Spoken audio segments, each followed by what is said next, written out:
वा वा वा टाळ्या वाजवाल्याकरांच्यासाठी जरा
जाती करीला भाविण प्रीत पोटी भार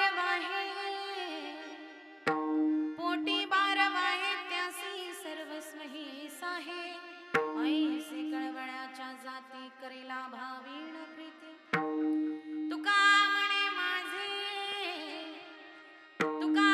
माझे तुम्हा संतांवरी बोझे ऐसे कळवळ्याच्या जाती करीला भाविण प्रीती विठ्ठल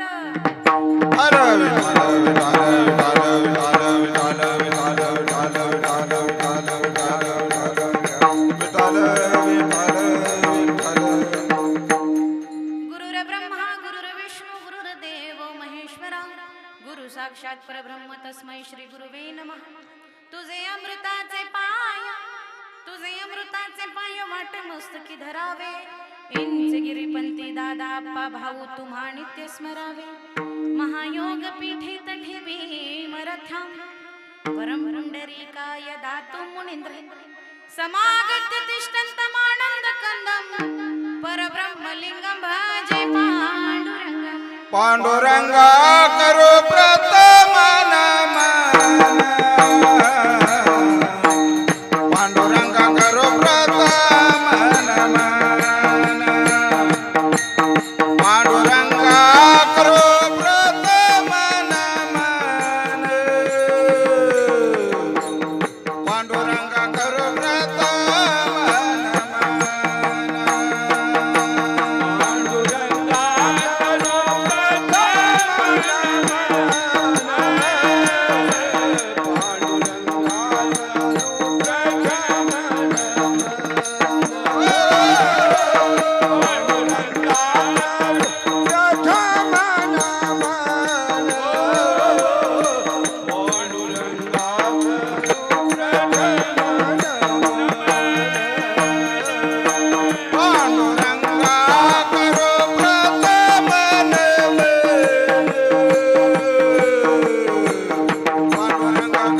बाबाजी सद्गुरुदास तुका जिथे ज्ञान विज्ञान संजीव होते जिथे योग विदेश सामर्थ्य येते जिथे मानवाला मिळे मोक्ष गाथा तुझ्या पायरीशी सदा नम्र माता मस्तक हे पायावरी मस्तक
मन प्रियतम बालमुकुन्दं राधारमणं हरे हरे राधारमणं हरे हरे केसरतिलकं कृष्णावरणं केसरतिलकं कृष्णावरणं राधारमणं हरे हरे राधारमणं हरे हरे रंगा येईवो ये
रंगा येईवो ये रंगा येईवो ये रंगा येईवो ये दुश्मनाला भिडला हो मुठभर मावळे घेऊन लढला तो दुश्मनाला भिडला अफजल खान काय त्यानं सिंहालाच फडला अफजल खान काय त्यानं सिंहालाच फडला करीते वंदन मी कुल दैवतेला वीर शिवा संभाजी राजा करीते वंदन मी कुल दैवतेला वीर शिवा संभाजी राजा करते वंदन मी कुल दैवतेला वीर शिवा संभाजी राजा झाला करते वंदन मी कुल दैवतेला वीर शिवा संभाजी राजा झाला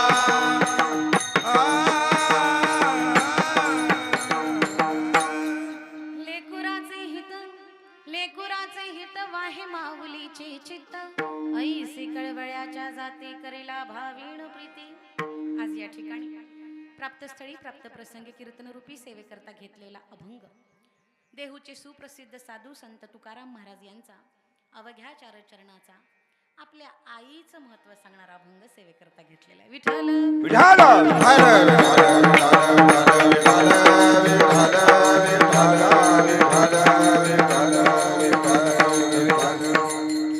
कीर्तनाला सुरुवात करण्यापूर्वी अल्पसा परिहार तो म्हणजे असा की मौजे मर्याईची वाडी शिंदेमळा येथे तुम्ही आम्ही आपतेष्ट वारकरी मंडळी जमलेलो आहोत त्याचं अवचित्त आज कैलासवासी सौभाग्यवती सुषमा आप्पा सुशिंदे यांचं आज प्रथम पुण्यस्मरण अर्थात वर्षश्राद्ध विधी आणि वर्षश्राद्ध विधीनिमित्त तुम्ही आम्ही आपतेष्ट वारकरी मंडळी जमलेलो आहोत त्यांच्या पाश्चात असलेलं त्यांचं कुटुंब आप्पासो बाबूराव शिंदे त्यांची 2 मुलं अखिल अप्पासो शिंदे आणि निखिल अप्पासो शिंदे. खरं तर ताईंना जाऊन 1 वर्ष पूर्ण झालं, पण त्यांच्या पतींनी जोपर्यंत तिथं होते तोपर्यंत देशाची सेवा केली आणि देशाची सेवा करत असणाऱ्या पतीच्या पत्नीने कुटुंबाची सेवा केली. लक्षात ठेवा. अशा आईंचं आज प्रथम पुण्यस्मरण अर्थात वर्षश्राद्ध विधी ज्यांच्या माध्यमातून इथं येण्याचं सौभाग्य लाभलं ते आमचे मिरगावचे दादा. मिरगावच्या दादांची आणि ह्या शिंदे दादांची ओळख. आणि त्यांनी विचारलं का ताईंचं वर्षश्राद्ध आहे कसं करायचं. त्यांनी सांगितलं का आमच्या भाऊंच्या कन्या आहेत त्या कीर्तन करतात, मग ते मला भेटायला आले होते. अगदी कीर्तनाला तारीख देण्यापासून ते इथे येईपर्यंत त्यांची तळमळ इतकी होती की बोलायचं माप नाही. आज त्यांच्या माध्यमातून तुमच्यासारख्या सर्व प्रेमळ मंडळींच्या भेटीचा योग आला. कीर्तनाला जरी वेळ झाला असेल तर नियोजित वेळेत अभंगाचा भावार्थ तुमच्यासमोर मांडण्याचा प्रयत्न करेन. विठ्ठल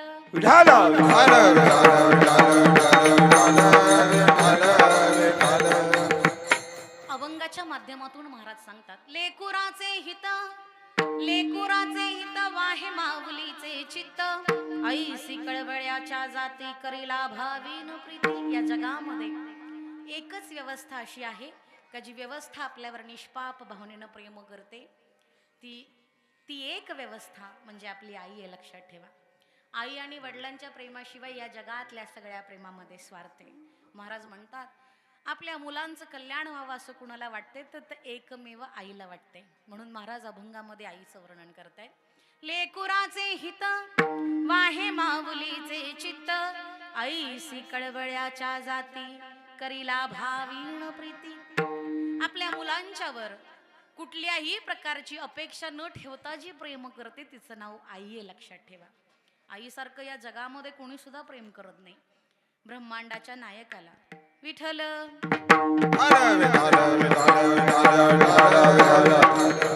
ऐका बर का. तुम्ही थोडं पुढं सरका म्हणजे ती उन्हात उभी राहिलेली मंडळी इथे येतील. महिला मंडळ तुम्ही पुढं सरका म्हणजे आपल्याला कीर्तनामध्ये व्यत्यय नको. विठ्ठल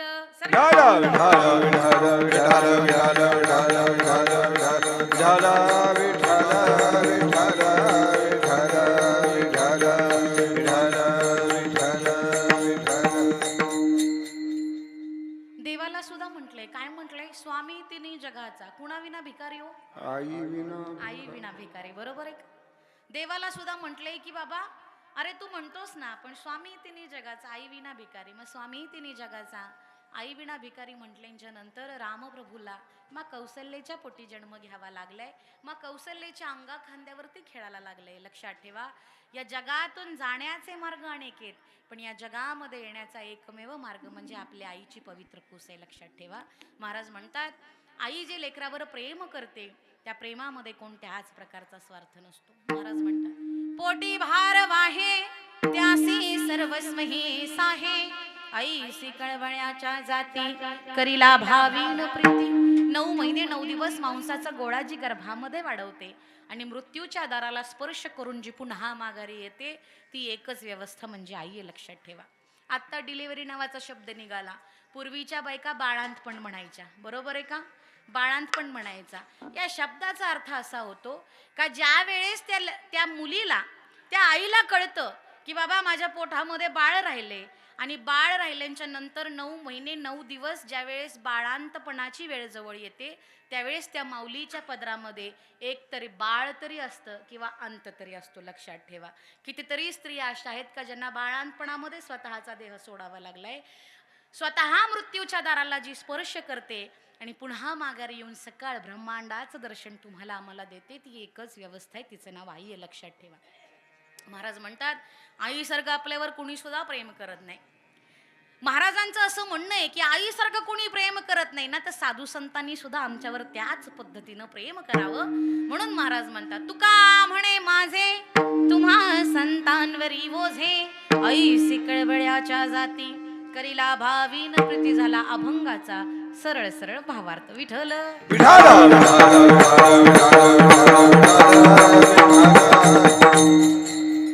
बऱ्याच ठिकाणी काही लोकांचं असं म्हणणं असतं की बाबा गेलेल्या जीवाचं वर्षश्राद्ध विधी केला नाही तर गावकी भावकी पाहुणे रावळी नावं ठेवतील. म्हणतील बाबा ह्याला वर्षश्राद्ध विधी करता नाही का आलं. पण लक्षात ठेवा गेलेल्या जीवाला आपण असं म्हणतो की सावडायला गेलो, कावळा शिवला, रांगोळी काढली, उघडून बघितली, त्याच्यावर पावलं उठली, माळ उठली, काय उठलं तर त्याचा प्रवास चालू झाला. असं नाही होत, लक्षात ठेवा.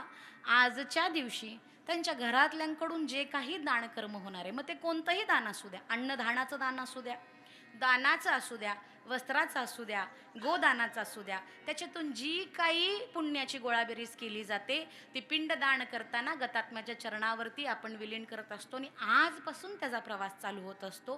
तिसऱ्या दिवशी 10व्या दिवशी त्या जीवाचा प्रवास चालू होत नाही, लक्षात ठेवा. गेलेल्या जीवाला भगवंताच्या चरणाजवळ जागा मिळावी म्हणून वर्षश्राद्ध करायचं असतं. लोक नावं ठेवतील म्हणून नाही, गावकी नावं ठेवेल म्हणून नाही. गेलेल्या जीवाला आजच्या दिवशी भगवंताच्या चरणाजवळ जागा मिळावी याच्यासाठी वर्षश्राद्ध विधी केला जातो. विठ्ठल विठाल विठाल. ताईंना जाऊन 1 वर्ष पूर्ण झालं बघा. प्रत्येक स्त्रीला असं वाटतं की बाबा मला कसं मरण यावं, आयव मरण यावं, असं प्रत्येक स्त्रीचं म्हणणं असतं. बरोबर आहे का? माझ्या कपाळावरती कुंकू राहावं आणि आयव मरण यावं. लक्षात ठेवा, सौभाग्यवती स्त्रीला आणि त्यातली त्यात पतिव्रता स्त्रीला या ब्रह्मांडामध्ये सगळ्यात महत्त्वाचं स्थान आहे. अगदी देवाला सुद्धा शांत करण्याची ताकद ही सौभाग्यवती स्त्रीमध्ये आणि पतिव्रता स्त्रीमध्ये आहे. लक्षात ठेवा, पतिव्रतेचं सामर्थ्य थोडं नाही. तुका म्हणे पतिव्रता तिची देवावरी सत्ता, देवावर सुद्धा जिची सत्ता असते तिचं नाव पतिव्रता आहे. लक्षात ठेवा, या जगामध्ये अजून देखील पतिव्रता जिवंत आहे. ऐका, शास्त्र असं सांगतं की अजून पण आपल्या इथं पाऊस पडतोय, बरोबर आहे का? अजूनही माणसामध्ये माणुसकी जिवंत आहे, अजूनही शेतकऱ्यांच्या शेतामध्ये धान्य पिकते.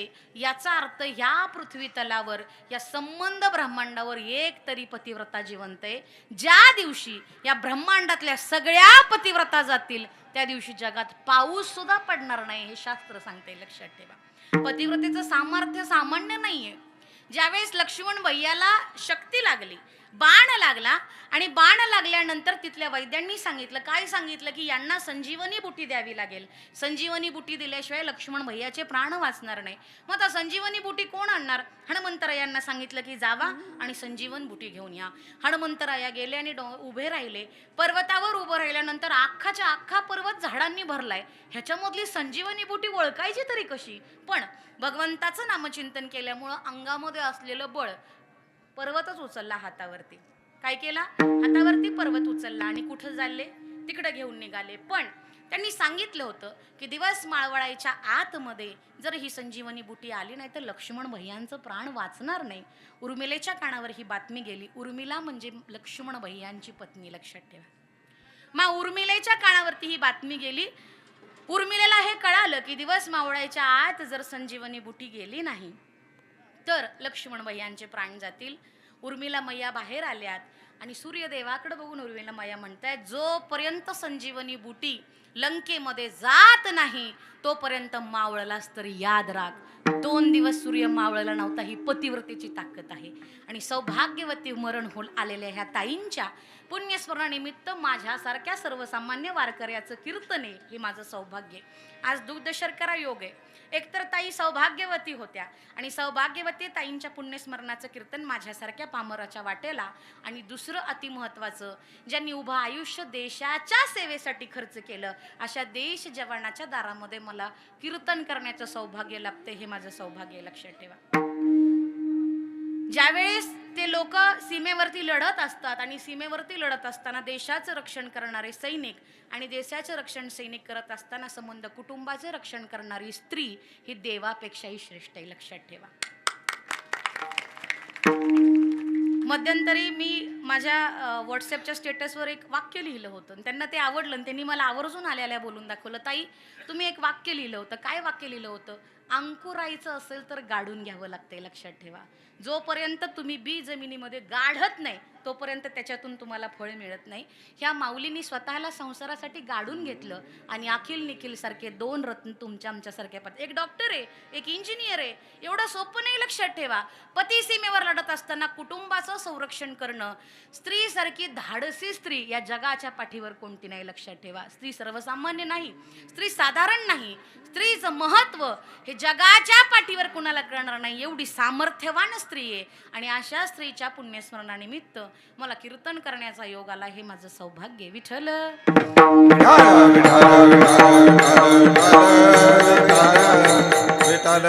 अभंग तुकाराम महाराजाचा आहे आणि तुकाराम महाराज अभंगामध्ये आईचं वर्णन करतायत.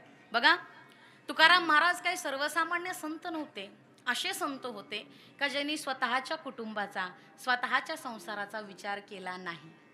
लोक नावं ठेवायला लागली, काय दिवस रात्र भजन भजन करत असता, देवाचं नामचिंतन करत असता. देवाला कळत नाही का बायका पुरं उपवाशी आहेत, घरामध्ये 4-4 दिवस चूल पेटली नाही. मला तुम्ही सांगा, महिला मंडळ चुलीवरती गवत उगवण्यासाठी किती दिवस ती चूल पेटली नसेल हो? सांगा मला. महिना 2 महिने? अहो, गवत ज्या अर्थी त्या चुलीवरती उगवते त्या अर्थी त्या घरामध्ये चूल किती दिवस पेटली नसेल तरीही भगवंताचं नामचिंतन सोडलं नाही. आपल्या आयुष्यामध्ये दुःख आलं तर आपण देवाची पूजा सुद्धा करत नाही. खरंय का? नाही करत देवाची पूजा. का? देवानी माझं वाटोळं केलं. देव का करेल कोणाचं वाटोळं? देव कोणाचं वाटोळं करत नाही, लक्षात ठेवा. संत तुकाराम महाराजांच्या आयुष्यामध्ये अगणित दुःख होतं आणि देवाच्या बायकोला असं वाटलं की जायचं आणि भक्तांची परीक्षा घ्यायची. देवाच्या बायकोने सांगितलं, का हो, आज मी जाणार आणि भक्तांची परीक्षा घेणार, पण मला असं वाटतंय की भक्तांची परीक्षा घेण्याऐवजी तुकाराम महाराजांच्या पत्नीची परीक्षा घ्यावी. त्यावेळेस देव म्हणतात, अगं माझं ऐक, एक वेळ तू तुकाराम महाराजांची परीक्षा घे, पण तुकाराम महाराजांच्या पत्नीची परीक्षा घेऊ नको. तू देवाची बायको जरी असशील, तू लक्ष्मी जरी असशील तरी त्याच्यामध्ये तू हारशील, लक्षात ठेव. ती म्हटली, असं कसं? मी कसं काय हरू शकते? मी जाणार आणि देवाच्या बायकोची, महाराजांच्या बायकोची परीक्षा घेणार. सर्वसाधारण स्त्रीचा वेश घेतलाय, भिकारणीचे कपडे घातलेत, हातामध्ये काठी घेतलीये, जीर्ण झालेलं सर्व शरीर घेऊन तुकाराम महाराजांच्या दारामध्ये देवाची बायको आली. कुणाची? देवाची बायको. आणि देवाची बायको म्हणते, महाराज भिक्षा म्हणून काहीतरी द्या. महाराज म्हटले, कुठून देऊ भिक्षा? मी स्वतःच उपवाशी आहे, माझी लेकरं बाळ उपवाशी, मी भिक्षा नाही देऊ शकत. मग दुसरं काहीतरी द्या. अहो, दुसरं काहीतरी देण्यासाठी सुद्धा घरामध्ये काही नाही. एक काम करा, तुमची पत्नी आंघोळ करते ना, न्हाणीवरती जी साडी ठेवली ना, ती साडी मला देऊन टाका. तुकाराम महाराजांच्या पत्नीकडं एकच साडी बरं का महिला मंडळ. अर्धी साडी धुवायची, ती वाळवायची आणि पुन्हा अर्धी धुवायची आणि ती वाळवायची, अशी एकच साडी. कुणाकडं? तुकाराम महाराजांच्या पत्नीकडं. विठ्ठल विठ्ठल नावाचा जप करत आतमध्ये गेले, आंघोळ करत असणाऱ्या पत्नीची साडी घेतली, भिकारणीला दिली आणि शांतपणे निघून जा म्हटले. निघून जा म्हणल्यानंतर देवाच्या बायकोच्या डोळ्यामध्ये पाणी आले, लक्षात ठेवा. देव म्हणले होते तेच खरं झालं, इथं नापास झालोय मी. काय झालोय? इथं नापास झालोय मी. बायको आंघोळीस न उठली आणि मोहरीवरती चापसते तर साडी नावाची गोष्ट नाही. ब्रह्मांडाच्या नायकाला साडी घेऊन तुकाराम महाराजांच्या पत्नीच्या अंगावरती टाकावी लागली. पण कधी? देवावर प्रेम केल्यानंतर. देवावर प्रेम करता आलं पाहिजे. ज्यांनी देवावर प्रेम केलं त्यांचे संत तुकाराम झालेत, लक्षात ठेवा. विठ्ठल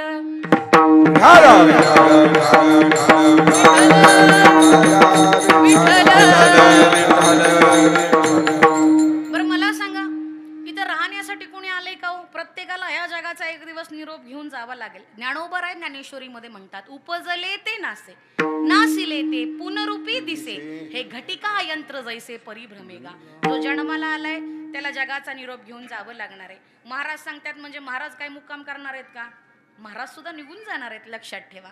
तुकाराम महाराज म्हणतात, जीवन जगत असताना माणसाने असं जगायला पाहिजे की ज्यावेळेस पक्षी एखादा आपल्या अंगणामध्ये येतो आणि अंगणामध्ये आलेला पक्षी ज्यावेळेस आपण धान्य टाकू नाही तर नाही टाकू, दारात जे काही खरकट असेल ते खातो आणि निघून जातो, असं आयुष्य जगलं पाहिजे. का?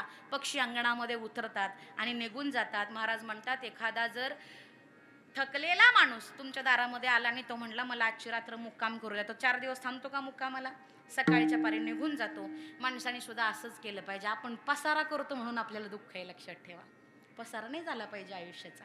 आयुष्याचा जर पसारा झाला ना तर आवरता आवरता नाकी नऊ येते, लक्षात ठेवा. पण आयुष्याचा झालेला पसारा भगवंताच्या नामचिंतनाचा पसारा आवरू शकतो. त्यामुळे आयुष्याचा पसारा होऊन देऊ नका. इथं राहायला कोण नाही आलं, प्रत्येकाला एक ना एक दिवस ह्या जगाचा निरोप घेऊन जावं लागणार आहे. मला तर असं वाटतं, जीवन जगत असताना माणसाने जर भगवंताच्या कृपेमुळे तुमच्या दारामध्ये आव्हाळ कोसळत असेल, ऐका बरं का, भगवंताच्या कृपेने तुमच्या दारामध्ये आभाळ कोसळत असेल तर बादलीभर तरी पाणी तुम्हाला दुसऱ्याला देता आलं पाहिजे. भगवंताच्या कृपेने तुमच्या दारामध्ये धान्याच्या राशीच्या राशी लागल्या असतील तर पसाभर तरी धान्य तुम्हाला दुसऱ्याला देता आलं पाहिजे. लक्षात ठेवा. काय ह्या हाताने त्या हाताला दिलं पाहिजे. एक हात देण्यासाठी ठेवा, एक हात घेण्यासाठी ठेवा. देणाऱ्याने देत जावे, घेणाऱ्यानं घेत जावे. देता घेता घेणाऱ्याचे एक दिवस हात घ्यावे. हात घ्यावेत म्हणजे काय कोपरापासून कापून घ्यायचेत का? अजिबात नाही. त्याच्या हातामध्ये जी देण्याची दानत आहे ना, ती दानत आपल्याला घेता आली पाहिजे. लक्षात ठेवा. जीवन जगत असताना ह्या गोष्टींचं पालन केलं पाहिजे. जीवनामध्ये एकदा तरी येऊन आळंदी पंढरपूरची वारी केली पाहिजे. गळ्यात पवित्र तुळशीची माळ धारण केली पाहिजे. माणसासोबत माणुसकीनं वागलं पाहिजे. आई वडिलांची सेवा केली पाहिजे. माणूस स्वार्थी हो, फार स्वार्थी माणूस आहे. ज्या वेळेस आईच्या गर्भामध्ये बाळ असतं आणि आईच्या गर्भामध्ये बाळ असल्यानंतर त्या ज्या वेदना आहेत त्या अतिशय जास्त कठीण आहेत. मग भगवंताला प्रार्थना असते, देवा ह्याच्यातून एकदा बाहेर काढ रे. जर तू मला ह्याच्यातून एकदा बाहेर काढलंस ना, मी आयुष्यभर तुझी सेवा करेन. असं एक वेळ करी या दुःखाने गे. एक वेळ करी या दुःखाने गे. एक वेळ करी या दुःखाने गे. एक वेळ करी या दुःखाने गे. एक वेळ करी या दुःखाने गे. एक वेळ करी या दुःखाने गे. एक वेळ करी या दुःखाने गे. एक वेळ करी या दुःखाने गे. दुर्दाचा झाले उगवणी, दुर्दाचा झाले उगवणी मना. दुर्दाचे झाले उगवणी,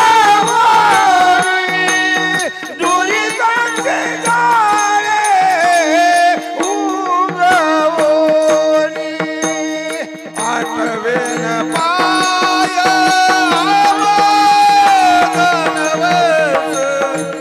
आठवेन पाय हा माझा नवस.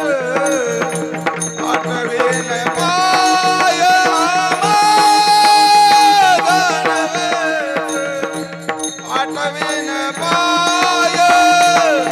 हा माझा नवस. आठवेन पाय हा माझा नवस. आठवीन पाय हा माझा नवस. आठवीन पाय हा माझा नवस. आठवीन पाय हा माझा नवस. आठवीन पाय हा माझा नवस. एकदा ह्या दुःखातून मला मोकळं कर भगवंता. ह्या दुःखातून जर तू मला मोकळं केलं तर मी तुझ्या चरणाची सेवा करेल. असं बाळ काय म्हणतं, याच्यातून मला बाहेर काढ. बाहेर आल्यानंतर कोण बाबा तू? देव मी नाही ओळखत, आता मी बाहेर निघालोय ना. बघा हल्ली ना दुनियामध्ये कमालीची अस्वस्थता आहे. लक्षात ठेवा. माणसं अस्वस्थ आहेत, भरपूर सगळे पण अस्वस्थ आहेत. आणि त्या अस्वस्थतेचं औषध फक्त एकच आहे, ते म्हणजे भगवंताचं नामचिंतन आहे. लक्षात ठेवा. पूर्वी महिला मंडळ इथं काही जुन्या बायका बसल्यात. आपल्या घरी एखादा पाहुणा आला तर पाहुणा आल्यानंतर चहाकडे पर्यंत आपण त्या पाहुण्याशी बोलायचो. चहा कडून झाला का तुम्ही तो कपात वतायचा आणि तो पीत पीत का होईना आपण पाहुण्यांच्या सोबत बोलत होतो. आता पाहुणा घरात येतो, घरातली स्त्री चहा ठेवण्यासाठी जाते. पाहुणा वाट बघतोय ती स्त्री कधी बाहेर येते. आणि स्त्री बाहेर आल्यानंतर ते म्हणते, तुमच्याकडे बारीक पिनचा चार्जर आहे का हो? म्हणताय ना. खुशाली विचारत, पोरं बाळ कशी आहेत, लेकरं बाळ कशी आहेत. तुमच्याकडे बारीक पिनचा चार्जर आहे कशासाठी? तो अस्वस्थ आहे का? त्याच्या मोबाईलची बॅटरी डाऊन झाली, त्याच्यामुळे तो अस्वस्थ आहे. पण लक्षात ठेवा, पूर्वीची माणसं स्वास्थी होती. भगवंताच्या नामचिंतनामध्ये दंग होती. दिवस कधी उगवायचा, कधी मावळायचा, घड्याळाचा विषय होता का हो? अजिबात नव्हता. पण हल्ली फार अस्वस्थ माणसं आहेत. सुखाची व्याख्या आणि दुःखाची व्याख्या निव्वळ पांचाड राहिली आता. माणसाला कशाचंही दुःख वाट, एकाला देव प्रसन्न झाला आणि प्रसन्न झालेला देव म्हणतोय तुला काय पाहिजे माग, तर तो म्हणतो देवा तुला काय पाहिजे माग असं म्हणते, तुम्ही काय देणार, पण लक्षात ठेव मी तुला जे देणार ते शेजाऱ्याला डबल देणार आहे. आता शेजाऱ्याला डबल देणार आहे म्हणलं ह्याला रातभर झोप लागना. कमालीची अस्वस्थ आहे लोकांमध्ये आता.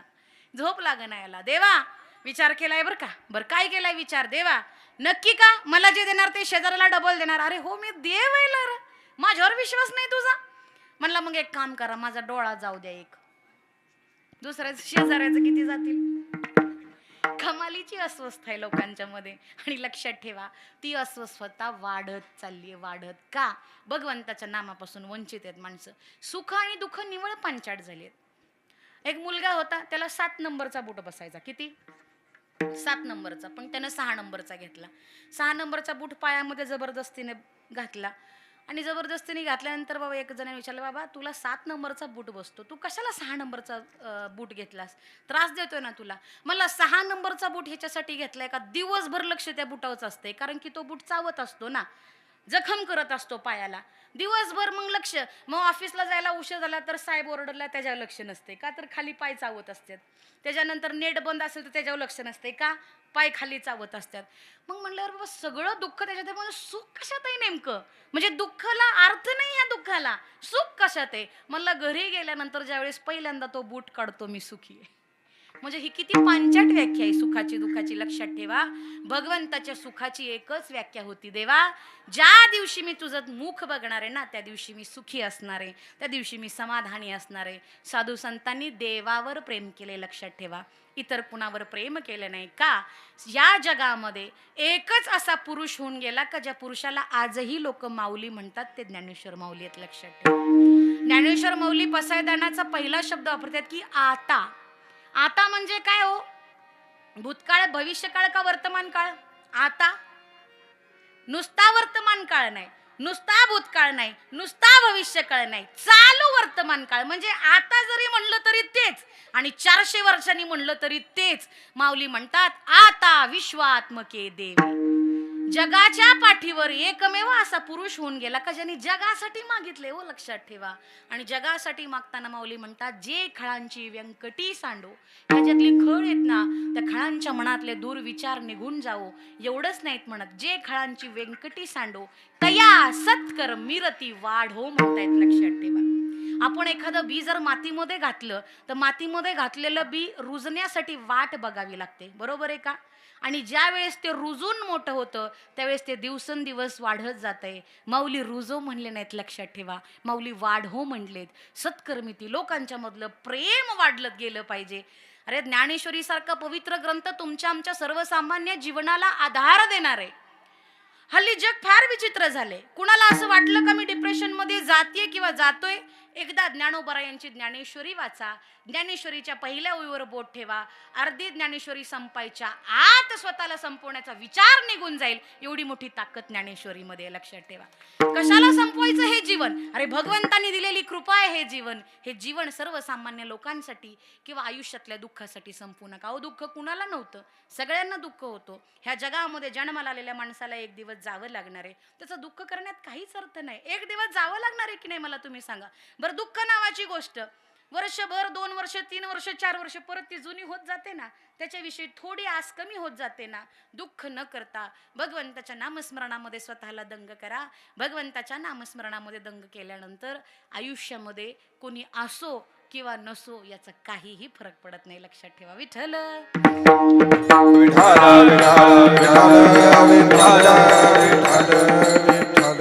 तुकाराम महाराज म्हणतात या जगामध्ये एकच अशी व्यवस्था आहे का जी आपल्यावर निष्पाप भावनेनं प्रेम करते. तिचं नाव आई. अभंगाच्या प्रथम चरणात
आईची कळवळ्याच्या जाती कळवळ्यांची जाती लेकुराचे हित वाहे माऊलीचे चित्त. या जगामध्ये आई नावाची व्यवस्था आहे ना, ती आपल्यावर निष्पाप भावनेनं प्रेम करते. निष्पाप भावनेने आईसारखं कोणीच प्रेम आपल्यावरती करू शकत नाही. ह्या जगातल्या ह्या संसारातल्या प्रत्येक प्रेमामध्ये स्वार्थ आहे. एकमेव आई आणि वडील नावाची व्यवस्था अशी आहे की ज्याच्यामध्ये स्वार्थ नाही. माझं सरळ सरळ असं मत आहे की लेकरांच्या आयुष्यातून आई किंवा वडील एकतर पूर्णपणे नाकळतेपणात जावे किंवा पूर्णपणे म्हातारपणात जावे. मध्यंतरीच्या काळामध्ये आई वडील नावाची व्यवस्था गेली ना, कितीही धनवान असा पण आयुष्यभरासाठी आपण भिकारी असतो. लक्षात ठेवा. आई वडिलांची सर या जगाच्या पाठीवर कोणाला सुद्धा येऊ शकत नाही. तुकोबराय म्हणतात की आईसारखं प्रेम आपल्यावर कोणी सुद्धा करू शकत नाही. का? तर ती आपल्या हिताचा विचार करत असते. एकमेव फक्त आपल्या हिताचा विचार करत असते. आईशिवाय आपल्या हिताचा विचार, आई वडिलांशिवाय आपल्या हिताचा विचार कोणी सुद्धा करत नाही. आई वडील नावाची व्यवस्था जिवंत असताना आशीर्वाद देतील नवल नाही, पण गेल्यानंतर सुद्धा आपल्या मुलांच्यावर जे कृपाछत्र धरतात त्याचं नाव आई वडील आहे. तुकाराम महाराजांचं प्रमाण आहे त्यासाठी. आणि तुकाराम महाराज म्हणतात, तुका म्हणे पित्रे आशीर्वाद देती कल्याण इच्छिती सर्व काळ.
कल्याण इच्छिती सर्व काळ. आई वडील नावाची व्यवस्था जिवंत असताना आशीर्वाद देतील नवल नाही, पण गेल्यानंतर सुद्धा आपल्या मुलांच्यावर जे कृपाछत्र धरतात त्याचं नाव आई वडील आहे. म्हणून महाराज म्हणतात, आईसारखं आपल्यावरती कोण प्रेम करू शकत नाही. आई जे प्रेम करते ते महाराज अभंगाच्या दुसऱ्या चरणात सांगतात.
करीला भावीण प्रीती. आई नावाची व्यवस्था निष्पाप भावनेनं प्रेम करते. लक्षात ठेवा. 9 महिने 9 दिवस मांसाचा गोळा जी गर्भामध्ये वाढवते आणि मृत्यूच्या दाराला जी स्पर्श करून पुन्हा माघारी येते ना, तिचं नाव आई आहे. लक्षात ठेवा. एक स्त्री होती आणि गर्भवती स्त्रीचा पती व्यापारानिमित्त 15 दिवस दुसऱ्या गावात आणि 15 दिवस स्वतःच्या गावात व्यापार करत होता. प्रसूतीचा काळ जवळ आला आणि दुसऱ्या गावामध्ये व्यापार करण्यासाठी पती निघून गेला. पती निघून गेल्यानंतर पाणी आणणाऱ्या त्या स्त्रीच्या पोटामध्ये कळा चालू झाल्या आणि जागेवर हंडे पडले आणि तिथे ती लोळायला लागली. छोटी नणंद होती, तिला सांगितलं, ताई गावामध्ये जा आणि कुणाला तरी बोलवून आणा आणि सांगा वहिनीला प्रसूतीच्या काळा सुरू झाल्यात, मदतीसाठी चला. दुपारच्या वेळेमध्ये ती मुलगी गावामधून फिरली, पण सगळी माणसं आपापल्या शेतामध्ये निघून गेल्यामुळं त्या मुलीची मदत करण्यासाठी कोणी सुद्धा आलं नाही. साश्रूट डोळ्यांनी झाडाखाली बसली आणि झाडाखाली बसल्यानंतर तिची समोर नजर गेली, तिथं एक साधू महाराज दिसले. वहिनींनी सांगितले, गोष्ट आठवली. वहिनी म्हटली, ज्या दिवशी हा समाज आपल्याला मदत करत नाही त्या दिवशी डोक्यामध्ये एक ठेवायचं की आपल्याला साधू संत मदत करतात. साधू संत दिसल्यानंतर वहिनीचं वाक्य लक्षात आलं, जे का रांजले गांजले त्यासी म्हणे जो आपुले, तोची साधू ओळखावा देव तेथेची जाणावा. साधू महाराजांच्या जवळ गेली, म्हटली, महाराज मदत करा, घरी चला. वहिनीला प्रसूतीच्या वेदना सुरू झाल्यात आणि त्या प्रसूतीच्या वेदना सुरू झाल्यात, तुम्ही मदतीसाठी चला. साधू महाराज म्हटले, मी मदतीसाठी येऊ शकत नाही, पण आत्तापर्यंत जो काही अभ्यास केला त्या अभ्यासाच्या माध्यमातून एक मात्र सांगू शकतो की अजून एका प्रहराने जर तुझ्या वहिनीच्या पोटी बाळ जन्माला तर जगातलं विद्वान बाळ येईल, पण त्याच्या आधी जर वहिनीच्या पोटी बाळ जन्माला आलं तर ह्या जगामध्ये त्याला कोण किंमत देणार नाही, इतका कुकर्मी बालक असेल. कुठल्या आईला वाटतं माझ्या पोटी कुकर्मी बालक जन्माला यावं? घरी गेली आणि वहिनीला सांगितलं, महाराज असे असे म्हटले. योगाचा अभ्यास केलेल्या त्या स्त्रीनं शीर्षासन केलं. महिला मंडळ एक प्रहर सर्वसाधारण अर्धा तास पाऊण तास नाही, 4 तासाचा एक प्रहर असतो. 4 तास प्रसूतीच्या वेदना रोखून ठेवणं एवढं सोपं नाही, लक्षात ठेवा. योगाचा अभ्यास केला. अभ्यास केलेल्या त्या स्त्रीने खाली डोकं वर पाय भिंतीला टेकून शीर्षासन केलं. एक प्रहराने शीर्षासन संपवलं आणि बाळ जन्माला घातलं. जगातलं विद्वान बालक त्या मातेने तुमच्या आमच्या पदरामध्ये टाकलं, त्याचं नाव आहे स्वामी विवेकानंद. लक्षात ठेवा. अरे ती आई आहे आणि ती आई काही करू शकते. आई वडिलांचा सांभाळ नाही केला तर माणसाने कुणाचंही हृदय दुखवावं, पण आई वडिलांचं हृदय दुखवू नये. महाराज म्हणतात, ती आई आहे जी पोटामध्ये आपल्या बाळाला 9 महिने 9 दिवस वाढवते, तिचं नाव आई आहे. अभंगाच्या 3ऱ्या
मी सर्वस्व ही साहे ऐसी कळवळ्याच्या जाती करीला भावीन प्रीती. 9 महिने 9 दिवस मांसाचा गोळा जी गर्भामध्ये वाढवते आणि सकळ ब्रह्मांडाचं दर्शन तुम्हा मला देते, तिचं नाव आई आहे.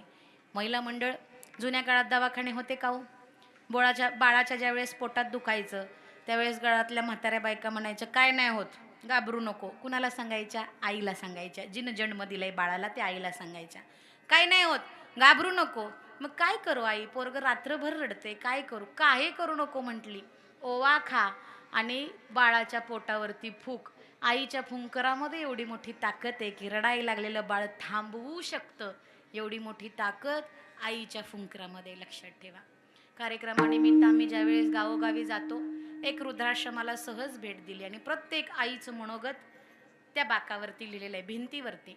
एक आईचं मनोगत असं होतं की ज्यावेळेस माझा मुलगा मला इथं सोडण्यासाठी आला त्यावेळेस त्याचं अंतकरण जड झालं होतं. मी त्याला माघारी बोलवलं आणि सांगितलं, बाळा इथं सोडताना अंतकरण जड करू नको, तू इथं सोडताना अंतकरण जड करू नको. मुलाला राहावलं नाही. मुलाने विचारला, गा आई मी तुला वृद्धाश्रमामध्ये सोडतोय, तू असं कसं काय म्हणू शकते की अंतकरण जड करू नको? म्हटली, बाळा ज्यावेळेस तंत्रज्ञानाचा विकास झाला आणि पोटामध्ये मुलगा आहे का मुलगी हे ज्यावेळेस कळायला लागलं त्यावेळेस तुझ्या आधी 3 बहिणी जन्माला आल्या.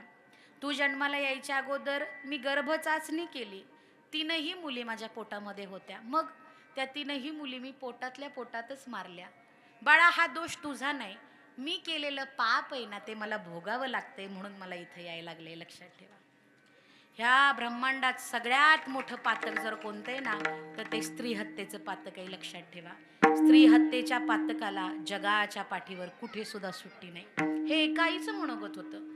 दुसऱ्या बाईचं असं मनोगत होतं, 4 मुलं, पाटलीनबाई, घरामध्ये पाटील, घरामध्ये पैसा अडका चिकार, भरपूर काही असायचा. त्या आईचं मनोगत असं होतं, का हो ताई तुम्ही पाटलीनबाई, तुम्ही पाटील, तुमच्या घरामध्ये भरपूर पैसा, 4ही मुलं अतिशय बक्कळ कमवणारी, तरीही तुम्ही वृद्धाश्रमामध्ये का आला?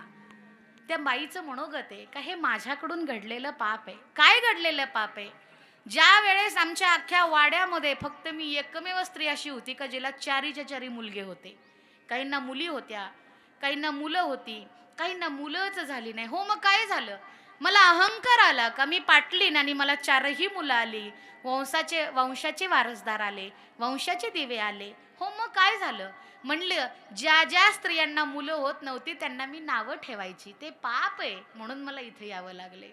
लक्षात ठेवा, पाप केलंय ना ते फेडल्याशिवाय सुट्टी नाही. कर्म नावाची गोष्ट अशी आहे ना का आपल्याकडून चुकल्यानंतर खाणकीनं कानाखाली वाजवते.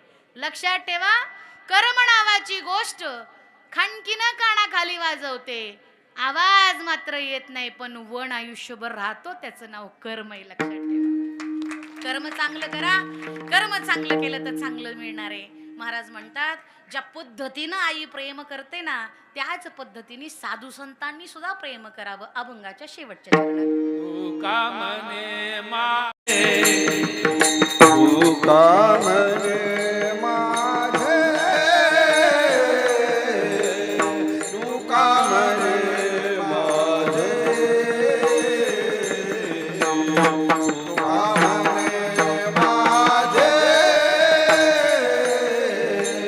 तू का म्हणे माझे, का म्हणे माझे,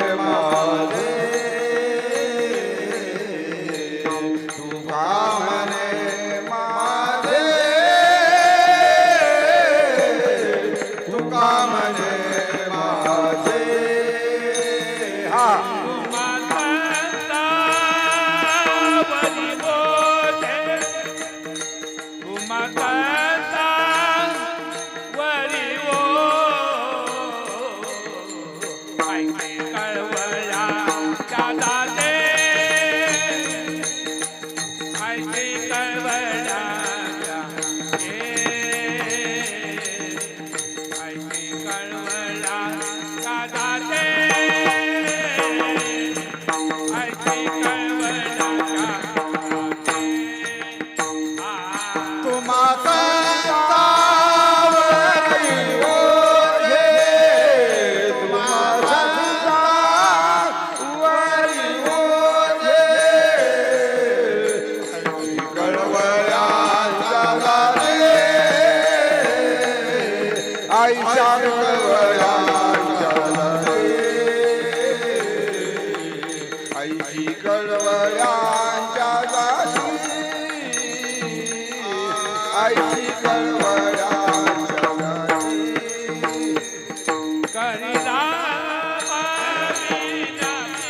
करिला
तुका म्हणे माझे तुम्हा संतांवरी ओझे आईसी कळवळ्याच्या जाती करीला भावीन प्रीती विठोबा रखुमाई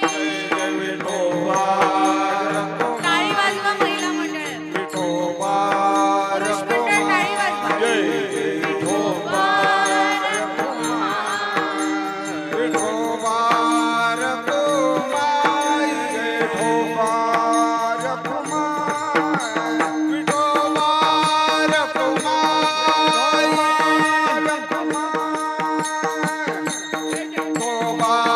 Rukmai,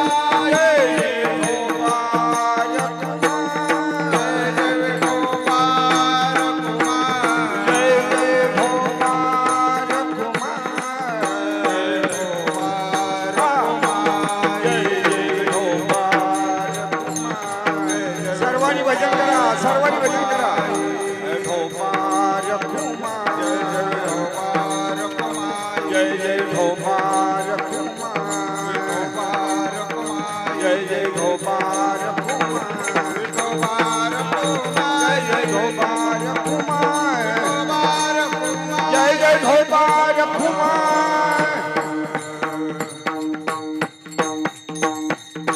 लेकुराचे हित वाहे माऊलीचे चित्त ऐसी कळवळ्याच्या जाती करीला भावीण प्रीती यथामती यथावकाश. नियोजित वेळेत अभंगाचा भावार्थ तुमच्या समोर मांडण्याचा प्रयत्न केलाय. जे काही चुकीचं असेल मी तुमच्या सर्वांचं बालक समजून पोटामध्ये घाला. जे काही योग्य असेल ते माझे गुरु वैकुंठवासी हरिभक्त पारायण सुभाष महाराज घाडगे भाऊ यांचा आशीर्वाद म्हणून मी या जागेवरती बोलू शकले. ज्यांच्या प्रथम पुण्यस्मरणानिमित्त तुम्ही आम्ही आप्तेष्ट मंडळी जमलेलो आहोत त्या कैलासवासी सुषमा आप्पा सुशिंदे यांचं आज प्रथम पुण्यस्मरण. त्यांच्या पाशात असलेल्या त्यांच्या कुटुंबाला भगवान परमात्मा निरोगी आणि दीर्घायुष्य देऊ ही भगवंताच्या जवळ प्रार्थना करते. ज्या गावाने गुरुदेव आप्पांवर गुरुदेव भाऊंच्यावर गुरुदेव शंकर महाराज रसाळ दादांच्यावर नितांत प्रेम केलं ते या आपल्या शेजारी असलेलं मिरगाव नावाचं गाव आणि त्या मिरगावमधून सरगदादांच्या माध्यमातून तुमच्यासारख्या सर्व लोकांना भेटण्याचा योग आला. लक्षात ठेवा आपण भाग्यवान आहात की तुमच्या ह्या प्रांगणामध्ये तुमच्या कुळामध्ये पवित्र संतांचा जन्म झालाय. त्यांचं नाव संत बाळूमामा आहेत. लक्षात ठेवा भाग्यवान आहे आपण. आणि या प्रांगणामध्ये माझ्या सारख्याला सेवा करायला मिळते हे माझं सौभाग्य. 1-2 मिनिटं संपला आता. 5 मिनिटं फक्त. विठ्ठल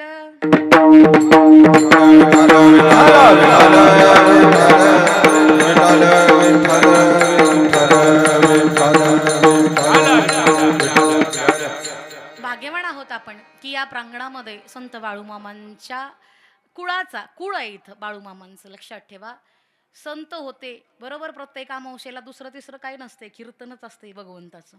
ज्यांनी स्वतः मेंढ्या पाळल्या त्यांनी दुसरं तिसरं काही नाही केलं.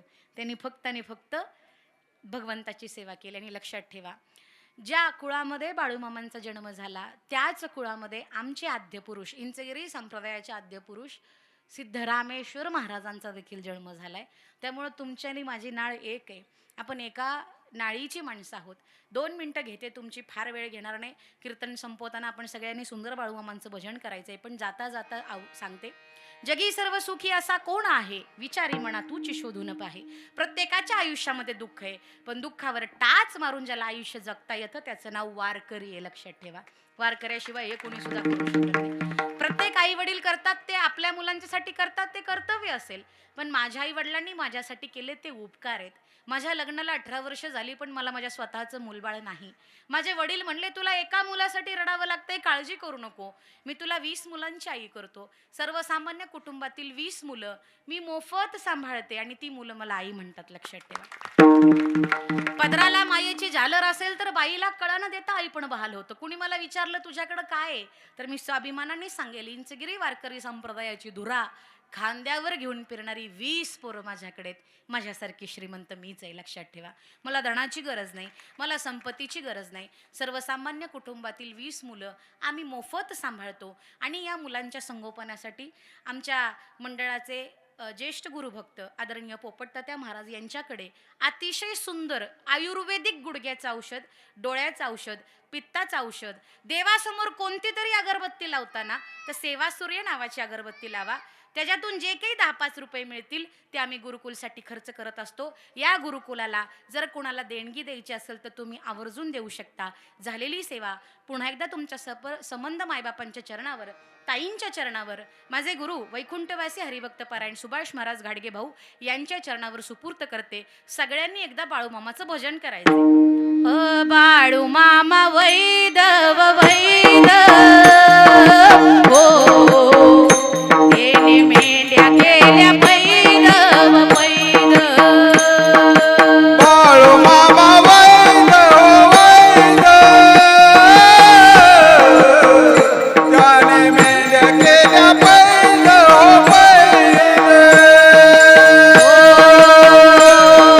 बाळूमामा वैदव वैद हो त्याने मेंढ्या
अतिशय गोड सिस्टीम ज्यांनी लावली त्या दादांच्यासाठी टाळ्या वाजवा. अतिशय छान.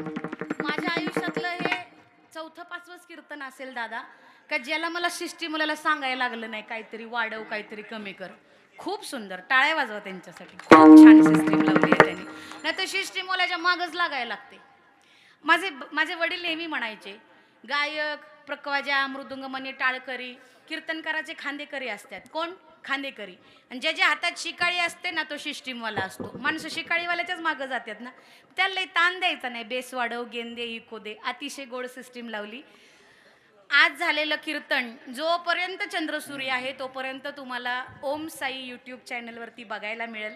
दादा माझ्यासाठी नातेपुत्यावरून इथं आले, मी त्यांचं देखील मनापासून आभार व्यक्त करते. एकदा त्यांच्यासाठी जोरदार टाळ्या वाजवा. माझ्यासोबत आलेले माझे सहकारी आमचे आनंदाबा असतील, पोपट ताते असतील, पोपट महाराज जाधव असतील, आमचा गणू असेल, सगळ्यांचं मनापासून धन्यवाद करते.